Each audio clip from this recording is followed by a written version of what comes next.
It is 10 o'clock. Welcome in. This is Three Man Front on Jocks. Pat Landrum and Molly Conrad will be back with us tomorrow as the transfer portal continues to be the dominating story. We've got plenty to get into about that. We will also talk some hoops as Auburn loses a controversial game last night. Alabama on the road against Vanderbilt later on this afternoon. And we'll talk to Chris Stewart, the voice of the Alabama Crimson Tide. But we start with some breaking news. So let's do the breaking news sounder. Why not? Let's go for it. Start the day off. Right out of the gate. Yes, let's do it. That sound means that there's breaking news here on the show. For more, send it to our three-man front breaking news desk where Pat Smith is standing by. Good evening, Pat. A good evening, Landrum. I love the mustache today. By the way, congratulations. Landrum was just named the Employee of the Month for the month of December. So congratulations. So proud. That is not the breaking news. No, it's not. Although it's been a long time coming for Landrum. He's been an employee here for like 25 years. First time he's won it. So congratulations. Thank you. We've been waiting some smoke out of Tuscaloosa in regards to the quarterback room. What is going to happen with Ty Simpson?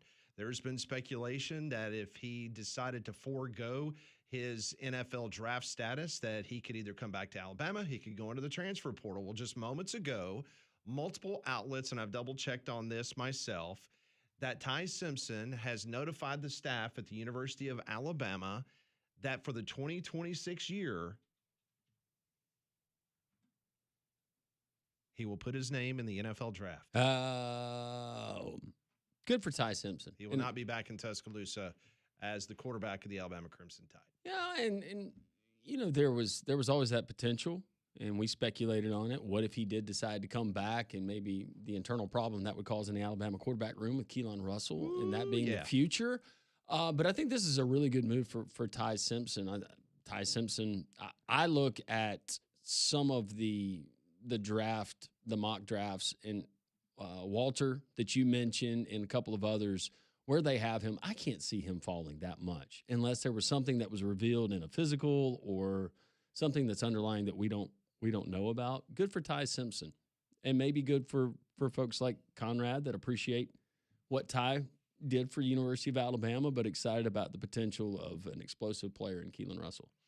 So that's big news. We've been talking to numerous guests, whether it was Charlie Potter yesterday, Nick Kelly on Monday. We will talk to Rodney Orr tomorrow, what that means moving forward. I had been told the last couple of weeks that it was going to be Keelan Russell moving forward. And I think the offense, they appreciated what Ty Simpson has done at the University of Alabama. But let's be honest. I mean, Ty Simpson was not recruited by Kalen DeBoer or Ryan Grubb.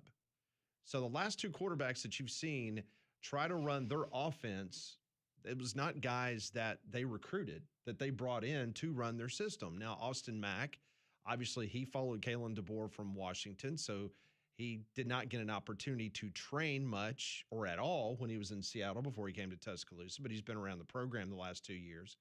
Meanwhile, Keelan Russell was recruited. And keep in mind that before Russell became the number one quarterback, because you remember the final rankings came out in the quarterback class, and he was ahead of Bryce Underwood, who got all that money at Michigan. But Russell, when he was being recruited by Alabama, I remember when we first brought his name up, Landrum, he was a guy that everybody kind of scratched their head going, wait a second. Well, I mean, this guy's not a very highly touted recruit, but then all of a sudden. But part of that, Pat, was because of the association with SMU. Correct. And SMU because being he had that committed team, to SMU right? And thinking this guy, he can't play at the SEC level. He's not an elite player. And then you turn on the tape and you go, wow. How are more people not in on this kid early on? Keelan Russell, going back to what you said about Ty Simpson, whether you're a pocket guy, whether you have concrete on your feet, or you're a Jalen Milroe and you can move around and you can create, you've got to have a running game. Bottom line, you got to have a running game. Alabama's got to get that fixed. And I think that they're going to address that in the offseason. But whoever the quarterback is, you have to have a running game to complement it. There's no doubt about it. That will be obviously by getting Hollywood Smothers to commit to Alabama a couple of nights ago. He was the number one running back in this transfer portal class so far. He is coming to Tuscaloosa. So now it will be a competition between Austin Mack and Keelan Russell, who is going to be your starting quarterback. So the Ty Simpson drama, that appears to have ended. And I think a lot of Alabama fans applaud Ty Simpson. He will go down with his obviously his hands and his feet in concrete outside of Denny Chimes. He's one of the permanent captains for Alabama. But I do believe that it was the best move for this Alabama football program to move forward, especially offensively, is to let Mack or Russell be the guy next year. And what a great story. A guy that persevered and he knew what the Waited his depth turn. chart was. He knew what that quarterback room looked like, and he kept grinding, kept his head down, stuck with it. Good for Ty Simpson. And I hope that he goes and makes a ton of money and has a great career in the NFL. Seems like a upstanding, just fine guy. And hopefully he does well. But good news for Alabama, I guess. Yeah. We talked about it the other day. On Monday, if you look at all the mock drafts that are available to look at right now, Mel Kiper says he's the third best quarterback that's going to be taken in this upcoming draft. Todd McShay says he's not a first-round pick. So that kind of gives you a couple of examples of guys that have one idea of where Ty Simpson could be or fall. And to me personally, and I'm not an NFL mock guru, and I don't spend a lot of time a few weeks before the draft to start paying more attention to it. But based on what I see, Landrum, this is not going to be a very deep quarterback class. No, this was a year for him to come out. Absolutely. When you start looking at potential guys next year that could come out, and he would get lost in that shuffle. Ty Simpson coming out this year, yeah, I'm like you. Who else? And quarterback is that position. And we've seen teams in the past know that they were making a bad pick and still make a bad pick. Just for the sake of, hey, we've got to take one. Yeah. Not to mention the fact that you also have a situation. I saw where Joel Klatt is saying that if Dante Moore at Oregon asked him his opinion on whether he should go to the NFL draft or potentially go back to Oregon, he said that he would tell him to go back to Oregon. You're talking about probably the number 2 quarterback taken in the draft, which would probably be a top 10 pick, right? Yeah, I don't know where the money and the slotting looks like, and I know that Oregon is paying a lot for players to play a season of football there, but I would think that the NFL would be more. Well, I mean, Shedeur Sanders, of course, Shedeur Sanders was barely drafted, but I mean, his rookie deal is like $4.3 million total, and you got Sorsby making $5 million next year. Heck, you got Mastamaker at Oklahoma State making $3.75 million for one season. So maybe that's where Joel Klatt's coming from. Maybe he's thinking that Moore's not going to get that lucrative deal, which I don't see how he couldn't, because he's going to be the number 2 quarterback. I mean, he's slotted ahead of Ty Simpson, right behind Mendoza. So, yeah, and honestly, translating at the NFL level, is there one of those guys that stands out above the other of those 3 quarterbacks to you? I mean, I'd say the Heisman Trophy winner would be. Yeah. But I was told this 2 days ago, someone around the Alabama football program, that the Los Angeles Rams have been all over Ty Simpson all year long. A lot of the scouts, a lot of the folks have made it a priority on Ty Simpson, and it makes sense because, one day Stafford is going to step down, and McVay is an offensive guru. So, and Garoppolo is not going to be your starting quarterback. No. So, it makes sense that the Rams are very interested in Ty Simpson. I have no idea where the Rams are going to be slotted in the NFL draft. I guess that depends on how they do in the playoffs, but we'll see what happens there. So Ty Simpson. Is Stetson Bennett still on the Rams? You know what? He probably is. I forgot about Stetson. I was just reminding him the last couple of days with some of these guys asking for the waivers. Why not bring Stetson back to college football?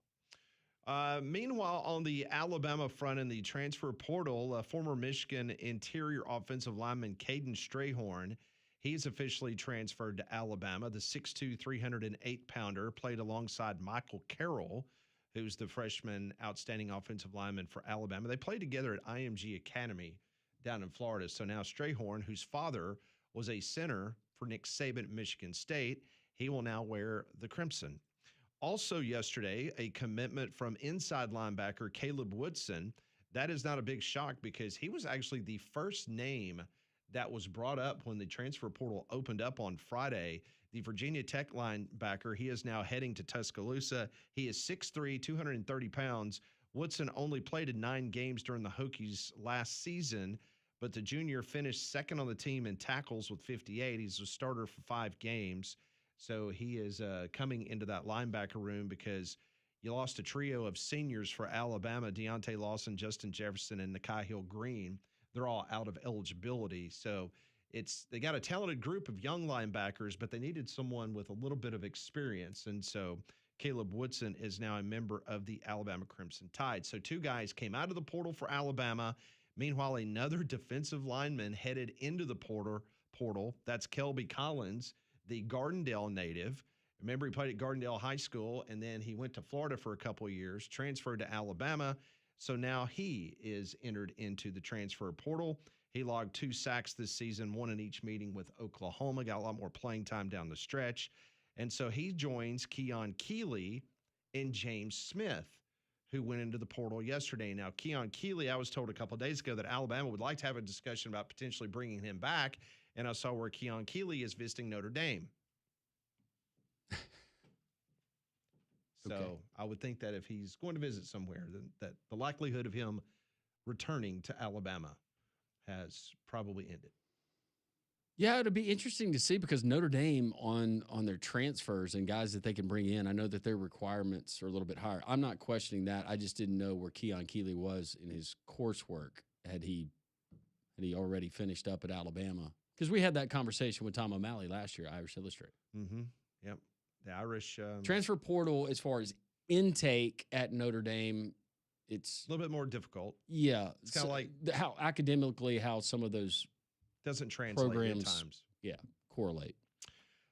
Alabama did get some good news last night that wide receiver Latsir Brooks, he has re-signed with Alabama.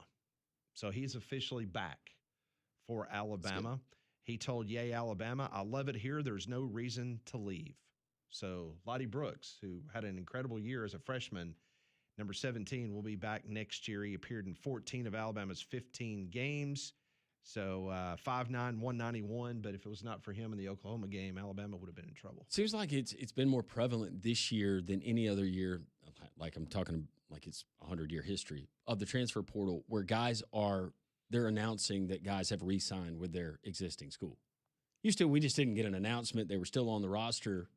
Or maybe you got something social media, hey, ready to run it back. But now we're getting the announcement these guys have re-upped their deals. Yeah, I think that's more than anything just a PR marketing move. Sure. To try to at least show the fans that we're doing something Put here. the pitchfork away. Yeah, we're re-signing guys. Bama 247 about 20 minutes ago, they are reporting that Cam Coleman, the 5-star incredible wide receiver from Auburn, who has been in the Lone Star State, it seems like all week long, visiting other institutions, that he is going to make an official visit at the University of Alabama this weekend.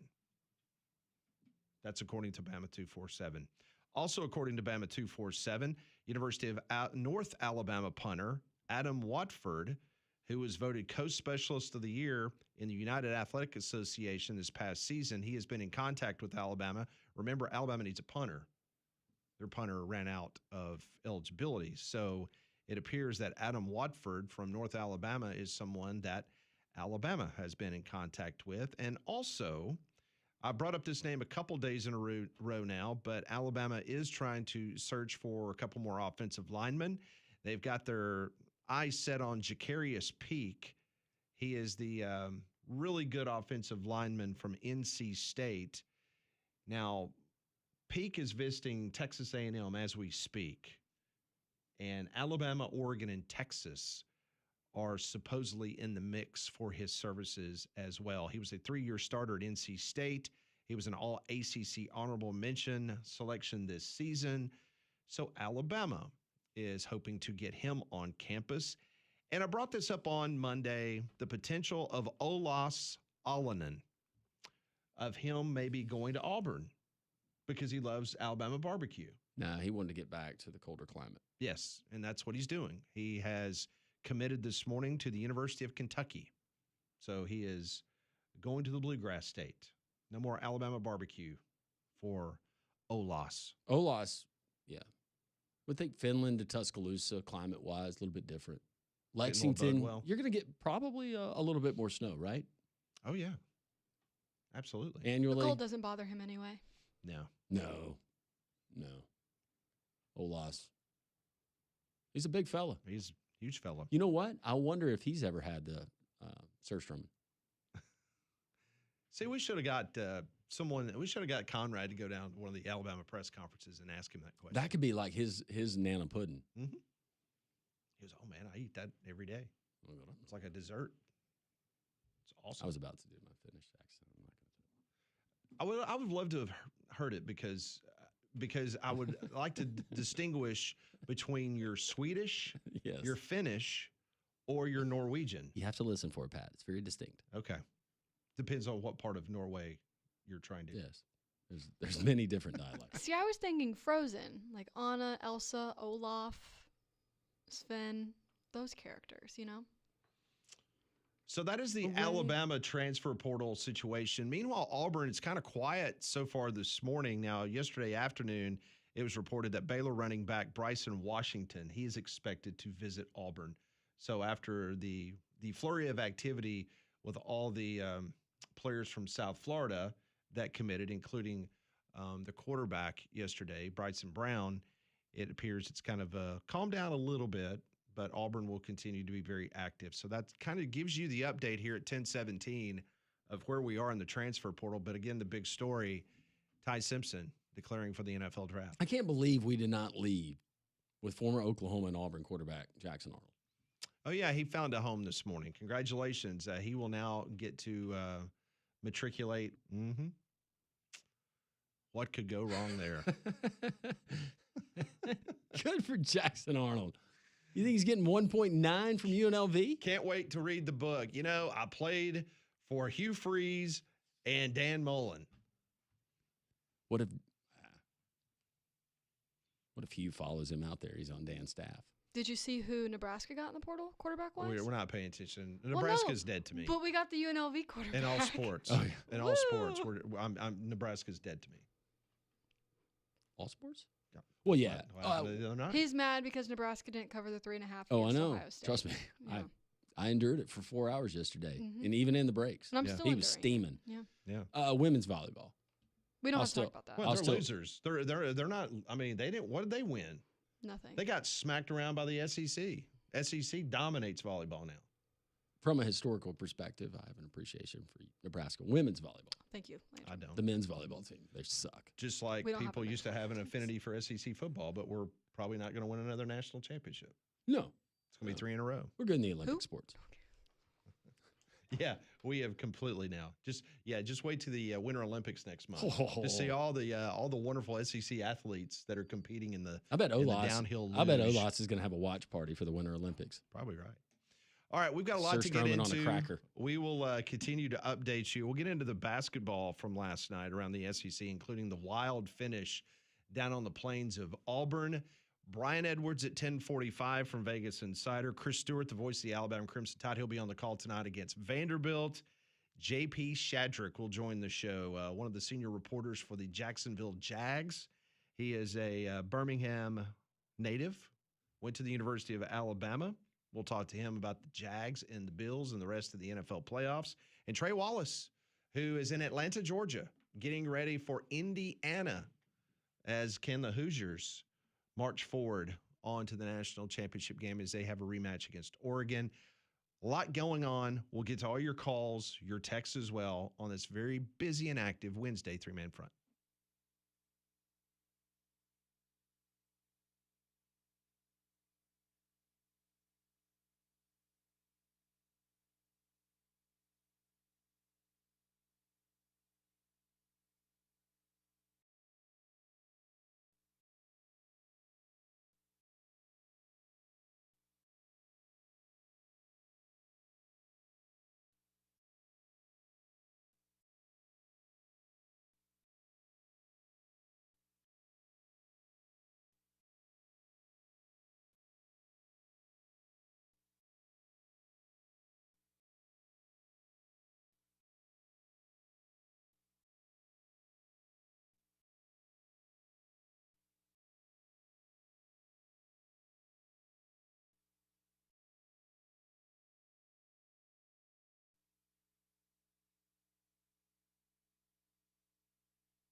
It is 10:23. Welcome back into the program. Pat Landrum, Molly Conrad back with us tomorrow. Appreciate everybody stopping by and seeing us yesterday at Social Taco. Reminder, each and every Tuesday, if you've not had a chance to get out and have some great food and great conversation about sports and just kind of hanging out with some really cool people, not me and Landrum, but the rest of the people that show up are cool. Everybody else. So we appreciate everybody showing up and having an opportunity to break some chips with us. Yeah, I had another great crowd yesterday, and what's exciting is not only seeing the people that come back every week, but also the new folks that come back. I had the family from Memphis just a week ago that were driving through here for the holidays, and they stopped in, and it's a great way to hang out with you guys. So we appreciate it. Every Tuesday, 10 to 2 at Social Taco. Yeah, so if you have not had an opportunity to come on by and see us, we would welcome you to do that coming up next week. Kind of setting the stage for the next couple of days. I brought it up in Pat Ponders yesterday. We've got 5 consecutive days beginning tomorrow of playoff football. We will have the playoffs tomorrow night, the Fiesta Bowl. Then we'll have the Peach Bowl on Friday night. And then we'll have the NFL Wild Card Weekend beginning on Saturday. It is interesting because the Ole Miss Rebels, some fascinating conversations yesterday. The back and forth, whether who's going to coach, who's not going to coach. Well, Charlie Weiss Jr., he is at the Fiesta Bowl, and this morning, Pete Golding, he did confirm that Charlie Weiss Jr., John Garrison, and Kevin Smith, all coaches who have been hired by LSU, will be there in Phoenix during the game. Meanwhile, Joe Cox, who is the assistant coach, co-offensive coordinator, and tight ends coach at Ole Miss, also hired by LSU, he will not be there. Also, Joe McDonald, the assistant coach, passing game coordinator, and wide receivers coach for Ole Miss, he won't be there. Don't know if Lane Kiffin put his foot down and said, hey, we got problems. I couldn't get Sorsby. I'm sitting courtside last night with Sam Levitt, and now Sam Levitt is going to Knoxville to have a visit. So he didn't close the deal last night. I mean, so they got problems at LSU. Also, and we'll get into it a little bit later, but you got a story coming out of Seattle, Washington, where their starting quarterback signed a deal 4 days ago to return. And then all of a sudden, LSU's interested in him, and now he puts on social media he's going in the transfer portal. And guess what Washington said? We're going to sue you. Yeah, let's fight it out in court, just like we got with a player from Wisconsin that went to Miami. Yeah. Let's fight it out in court. Yeah, and then we're going to go after whoever's tampering. Yeah. So get ready, Lane Kiffin. He's opened up a lot of fun stuff already down in Baton Rouge. But I say all that because Joe Judge, the former head coach of the New York Giants, who is an assistant coach for the Ole Miss Rebels, he was asked about the coaching situation, and this is what he said yesterday. He says, we are prepared depending on who does or does not show up. We've coached entire week without them, basically planning for no one to be here, but we don't know if that will be the case. So that was Joe Judge yesterday saying, guess what? I mean, we have no idea whether they're going to be here or not. So we're preparing for those coaches not to be here. And then somebody followed up with Joe Judge and said, hey, Joe, how hectic has it been for you guys to prepare yourselves, not knowing whether those 6 coaches that are now working for LSU are going to be at the Fiesta Bowl? This is a direct quote from Joe Judge. He says, my next door neighbor was Aaron Hernandez. I know this is more chaotic, in a quote. Whoa. I don't know if I would use that. No. But yeah. That's a real quote. That is a real quote. My next door neighbor was Aaron Hernandez. I know this is more chaotic. I would just say for future reference, any quote that contains Aaron Hernandez, leave that. Yeah. No, leave that one on the floor in the editing room. But this morning, Pete Golding, he did confirm that John Garrison, Kevin Smith, and Charlie Weiss Jr. is going to be in attendance. Meanwhile, Joe Cox, Joe McDonald will not be there. Well, it just continues. The public perception continues to just it does not favor one Lane Kiffin. You know, it's getting uglier and uglier by the day, and he's losing out on quarterbacks that he thought would be begging him for a roster spot. Well, just to show you how there is no checks and balances. We've talked about this a million times. In the state of Louisiana, The media, I mean, LSU, it's like sheep to slaughter. Yeah. I mean, like they don't question nothing. And it's like last night I saw somebody on social media and they were talking about this whole University of Washington situation with the quarterback. And you know what they threw out? Oh, well, good luck anybody signing an NIL deal moving forward with Washington if this is the way you're going to treat your players. No, you got a commitment. We're committing money to you. You signed that you're going to come back, and now the LSU media is like chastising University of Washington, wanting to make sure that their quarterback stays put because he agreed to a deal. But meanwhile, why should that surprise me based on the fact that LSU was okay with Lane Kiffin screwing over Ole Miss? Yep.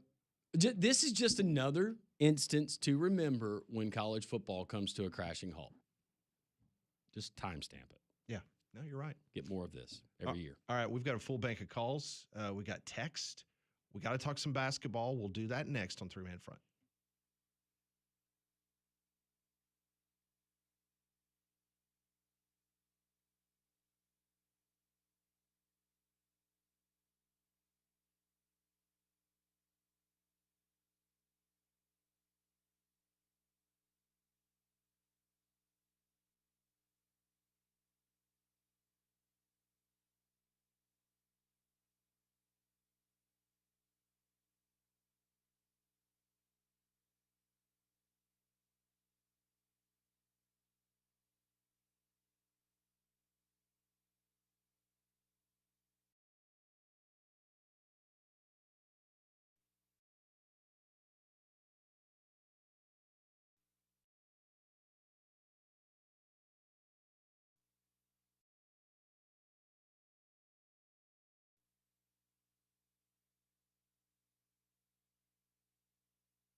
So do we have a theme today? I know a couple of days ago you had the I did Stranger Things. Yeah. Do we have a theme today? No specific Okay. theme. Yeah. You never know with you. I do have a good song for later though that I've been I have Been holding on to in your back pocket. Yeah. I think I'm gonna play it before Trey comes on. Okay. That'll be fun. Brian I Edwards. couldn't think of the Frozen song earlier. What was the whatever away? Let it go. Let it go. Just let See, it I go. was thinking of Away. oh yeah, the cold never bothered me anyway, which is from Let It Go. I've never seen the movie. You've never seen Frozen? I've never seen it either. No. You've never seen I've Frozen? seen enough of No. it. I You're don't need to see kidding. it. No. No. That was the movie when it came out. Is it still the movie? Because I still see a lot of that themed at birthday parties Oh, and, I have and Halloween cousins- when I see trick-or-treaters. I have cousins who have young daughters, and still to this day, they love Frozen. We have a little news and the transfer portal from the Auburn Tigers. This just in moments ago. Auburn has signed Michigan State offensive tackle transfer Stanton Ramil. You got a little bit more information on Stanton. Stanton is a big fella, you would imagine, 6'7", 312 pounds, originally from Binghamton, New York. Okay. But yes, in this past season, as you mentioned, but he looks just looking at 2024, that was his redshirt season. Played in 11 games, had 8 starts at left tackle. He's got meaningful snaps and playing in the Big Ten. So you definitely need help on the offensive line. I haven't watched the tape on Stanton Ramil.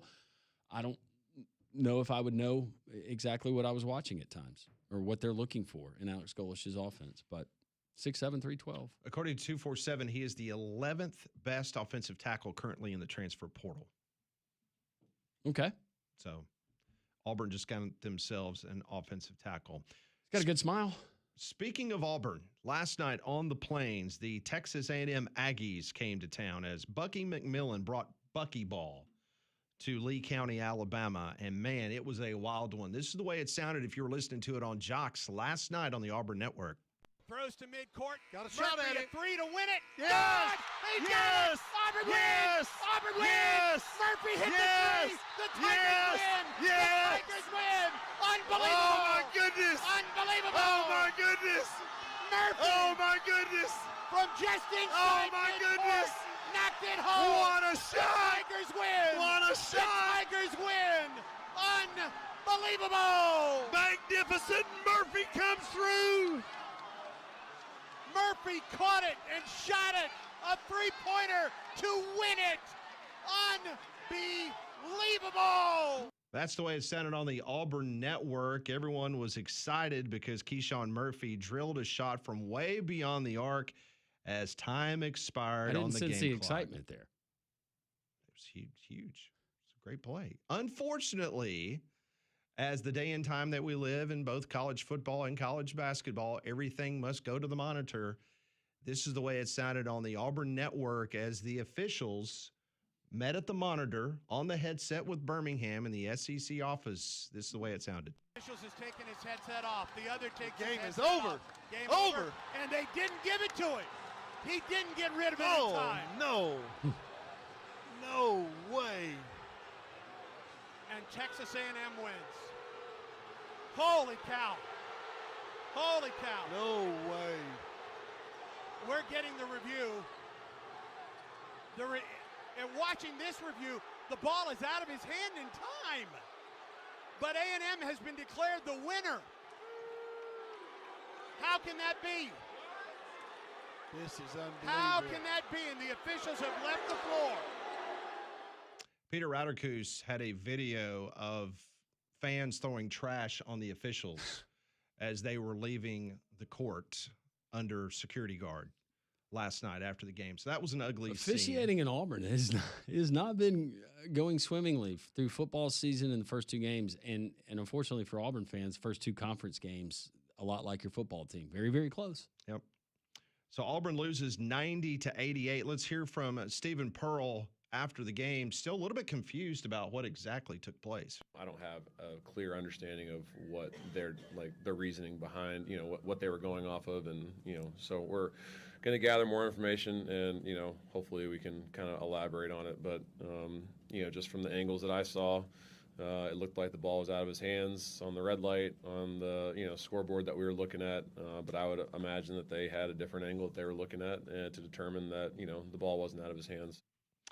Meanwhile, Pearl said the administration had contacted the SEC League office late on Tuesday night in the immediate aftermath of the game, trying to figure out exactly what took place. Here's more Stephen Pearl on what took place and how this Auburn team now can go forward.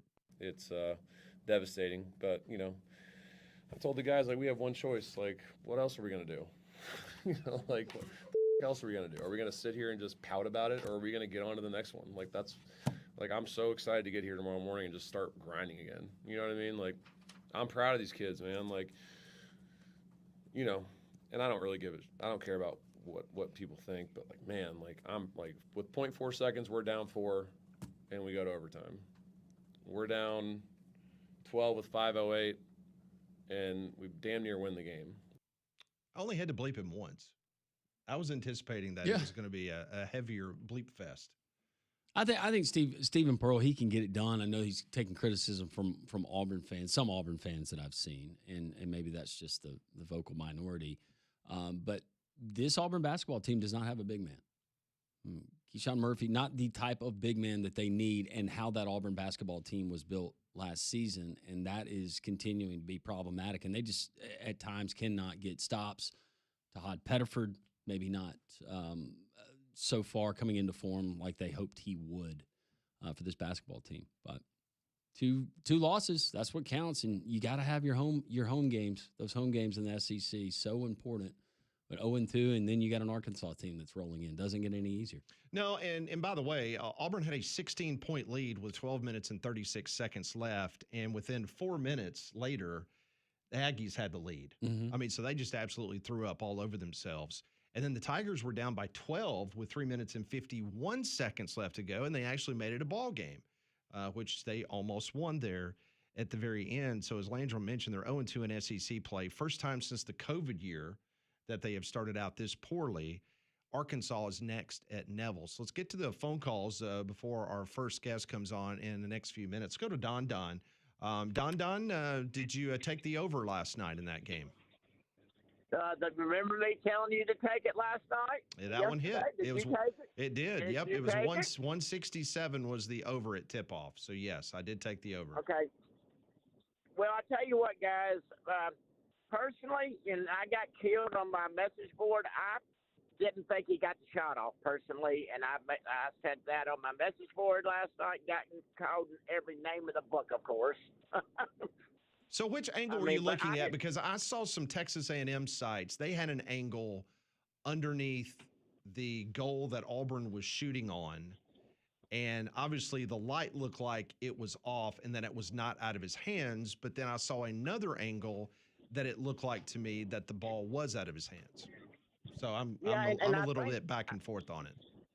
Yeah, me too, Pat. I was just going by what I saw on TV, Pat. And to be honest with you, that was not a good angle that they had. You know, they had it from way down below the basket on the other end of the court. And you really, to be honest with you really couldn't tell everything. I'd like what Stephen Pearl was trying to get them to do was tell them what angle they had. He had an angle. I don't know if you saw him running around with that iPod. Did y'all see him running around with the iPod?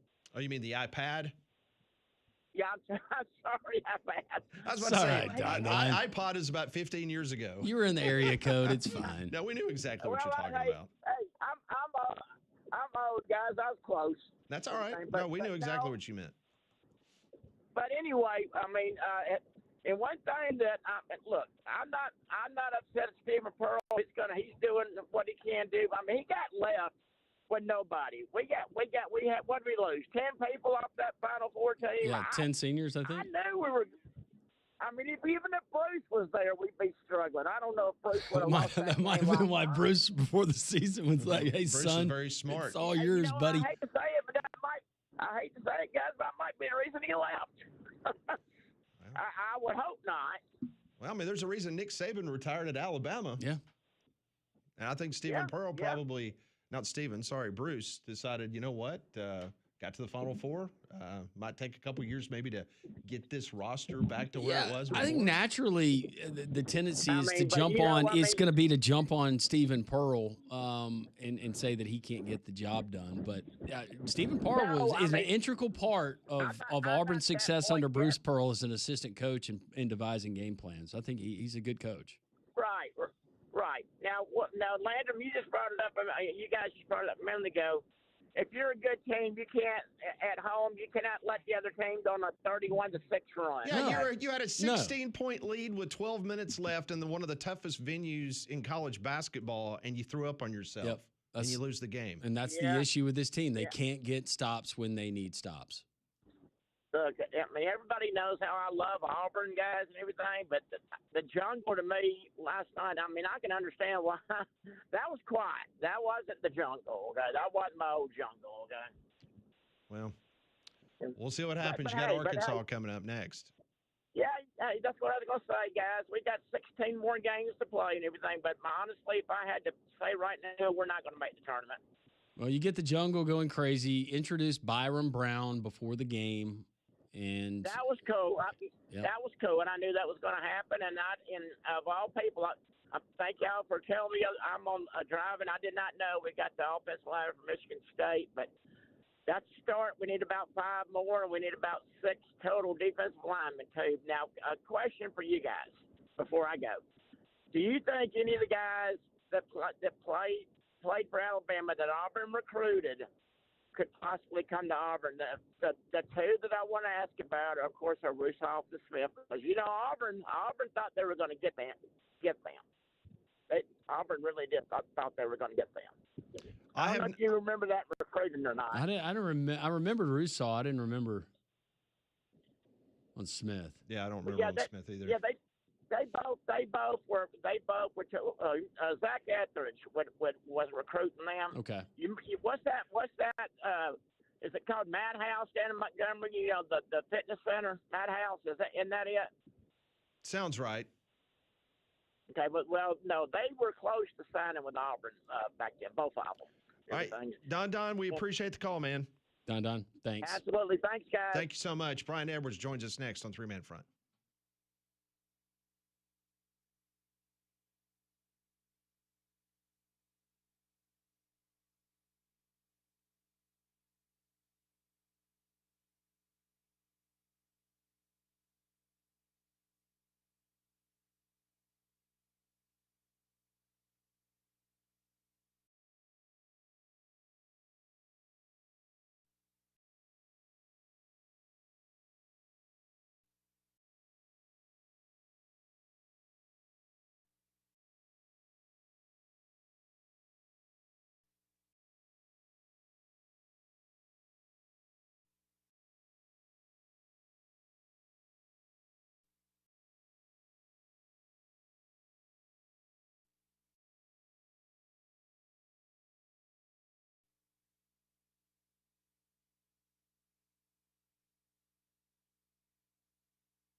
And it's 10:48. Welcome back into Three-Man Front on this Wednesday. We'll talk to the voice of the Alabama Crimson Tide coming up at 11 o'clock as he'll be in Nashville, Tennessee, taking on, not him, but the team will be taking on the Vanderbilt Commodores, undefeated, 14-0 on the season.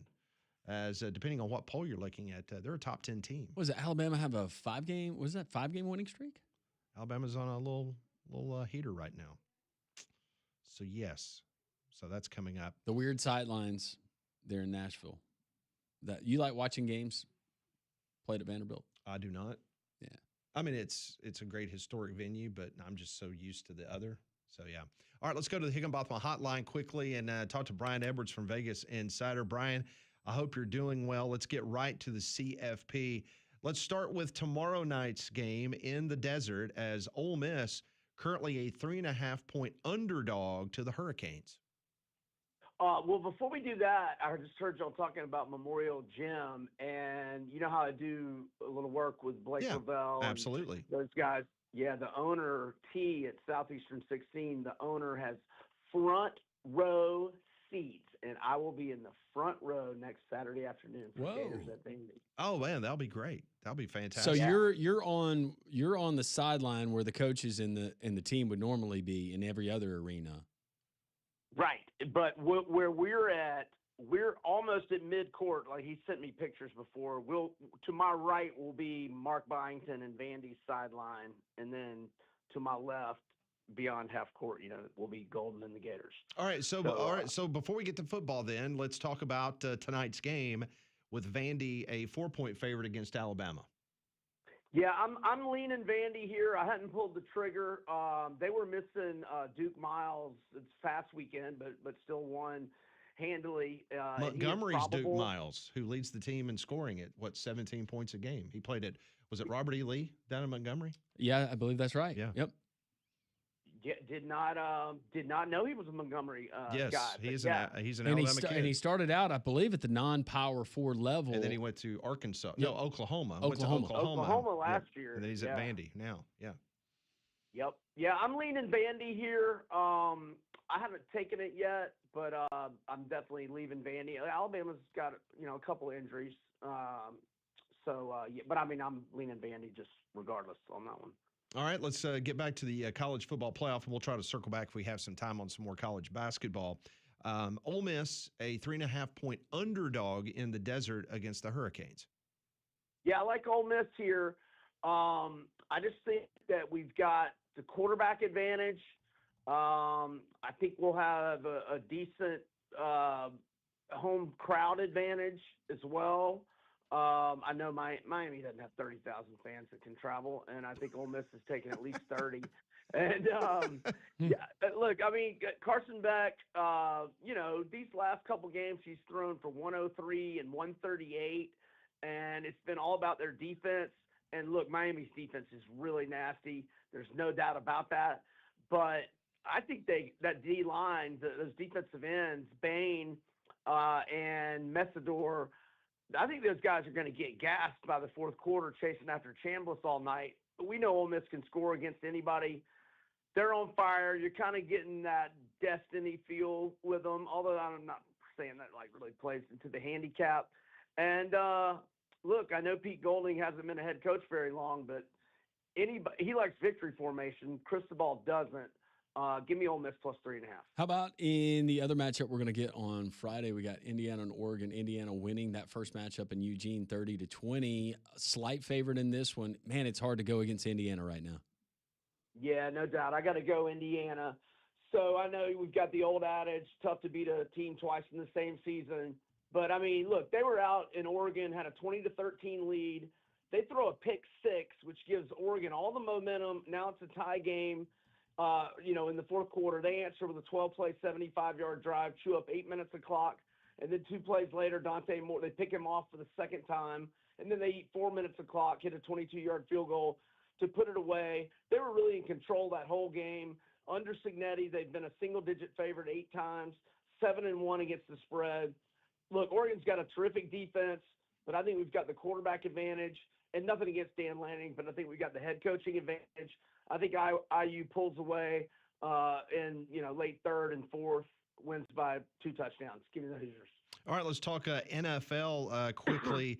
You got the Texans. They're a 3-point favorite against the Pittsburgh Steelers, who got John Harbaugh fired. Yeah, they did. And, nice win for Pittsburgh. Emotional win, though, as well. The Texans on a 9-game winning streak. Number 1 defense in the NFL in total defense. Number 2 in scoring D.